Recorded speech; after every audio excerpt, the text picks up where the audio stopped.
সত্য ঘটনা অবলম্বনে আজকের গল্প 2021 সাল ডিসেম্বর মাসের দিকের ঘটনা। প্রতি বছরই আমাদের ফ্যামিলি শত ব্যস্ততার মাঝ থাকলেও নভেম্বর ডিসেম্বর মাসের দিকে দেশের কোনো না কোনো জায়গায় ঘুরতে যাবে। তো সেবার সিলেট যাওয়ার প্ল্যান হলো। ট্রিপে যাওয়ার ডেট ফিক্সড হয়ে গেল, আমাদের প্যাকিংও শেষ। কিন্তু আমরা যখন সিলেটের উদ্দেশ্যে রওনা হব, ঠিক তখনই গ্রামের বাড়ি থেকে একটি কল আসে। আমার চাচাতো ভাই রোহান কল দিয়েছে। সে বলছিল যে ছোট চাচ্চু মারা গেছে। তো আর কোনো কিছু না ভেবে আমরা গ্রামের বাড়ির উদ্দেশ্যে রওনা দিই। বাড়িতে পৌঁছার পর আমরা একটা অদ্ভুত দৃশ্য দেখি। আমরা দেখি যে ছোট চাচ্চু দেব্যি বাড়ির উঠানে দাঁড়িয়ে আছে। পরিস্থিতি স্বাভাবিক। আমার আব্বু কাউকে কিছু না বলে সরাসরি রোহানকে জিজ্ঞেস করতেছে সে কেন এরকম মিথ্যা বললো। কিন্তু রোহান আব্বুকে উত্তর দিচ্ছে সে কি বলেছে, সে কিছুই বুঝতে পারে না।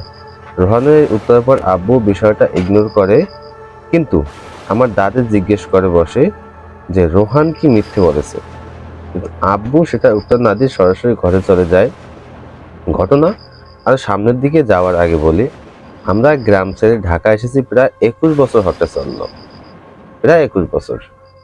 এর মাঝে আমরা খুব কম সময়ে গ্রামে এসেছি, কিন্তু কোভিডের সময় গ্রামে থাকতে হয়েছিল। আর ওই সময় সবার ব্যস্ততা কম থাকার কারণে আমরা গ্রামের বাড়ি ঠিক করা হয়। আমাদের গ্রামের বাড়ি ঠিক করা হয়, এক কথায় বললে বাসা নতুন করে বানানো হয়। মেন ঘটনায় আসা যাক। রাতের খাবারের সময় রোহান আমাদের সবার দিকে তাকিয়ে কেমন জানি রহস্যজনক মুচকি হেসে আসলো। সেই সময় বিষয়টা কেউ খেয়াল না করলেও একটা উত্তর পাওয়া যায় রাত 12টার পর থেকে। রাত 12:40 রোহানের রুম থেকে ছেলে ও মেয়ের উভয় মিশ্রি একটি ভয়ঙ্কর কণ্ঠ শোনা যাচ্ছিল। ছেলে এবং মেয়ের কণ্ঠ একসাথে শোনা যাচ্ছিল, আর মাঝে মাঝে ভয়ঙ্কর চিৎকার শব্দও পাওয়া যাচ্ছিল। রাত 12:45 আমরা রোহানের ঘরে গিয়ে দেখি, যেটা তার জন্য মোটেও প্রস্তুত ছিলাম না। রোহানের চোখগুলো দিয়ে অনবরত রক্ত পড়ছে, হাত পা কেমন যেন উল্টো করে বিছানার উপর বসে আছে। আর সেই একই কথা, তোরা সবাই মরবি, তোরা সবাই মরবি, আমারে থাকতে দাস নাই, তোরা সবাই মরবি। প্যারানর্মাল জিনিস নিয়ে হালকা ঘাটাঘাটি করার কারণে বিষয়টি আমি বুঝতে পারি। আমার দুটি জিনিস মনে হয়। প্রথমটি হলো এটি কোনো খারাপ জিনের কারণ হতে পারে, আর দ্বিতীয়টি হলো এটা কালো জাদুর কারণ হতে পারে। সাথে সাথে আমি তিনকুল পাঠ করা শুরু করি এবং আয়াতুল কুরসি পাঠ করা আরম্ভ করি। এগুলো পাঠকালীন সময় রোহান আমার দিকে এক বিশ্রী হাসি দিচ্ছিল, যা এখনো আমার চোখে ভাসে। রোহান তার বিছানা থেকে এক লাফে আমার সামনে চলে আসে আর আমার গলা ধরে উপরে তুলে ফেলে। ওর হাতগুলো তখন লোহার মতো শক্ত ছিল। 4-5 জন মিলে ওর হাত ছড়াতে পারছিল না। আমি এক পর্যায়ে সূরা বাকারা পড়া শুরু করি। সূরা বাকারার 2 লাইন পড়ার মাঝে রোহান আমাকে ধাক্কা দিয়ে নিচে ফেলে দেয়। শুরু করে তাণ্ডব। আমরা সবাই ভয়ে রোহানের ঘরের দরজা আটকিয়ে দেই, তো রোহান জানালা ভেঙে আমাদের দিকে ভয়ঙ্কর হাসি দিয়ে তার তাণ্ডব করতে থাকে। আমি তখন সূরা বাকারা পড়া কমপ্লিট করে ফেলি।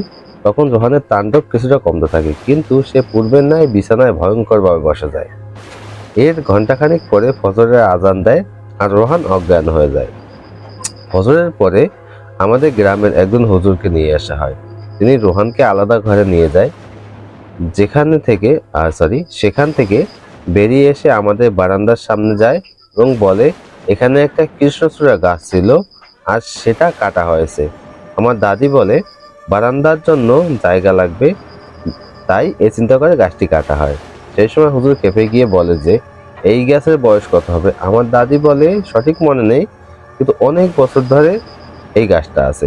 হুজুর বললেন 3টা জিন থাকতো, তারা বহু বছর ধরে এই গাছটায় থাকতো। এই গাছটার কারণে তারা এখান থেকে চলে যেতে বাধ্য হচ্ছে।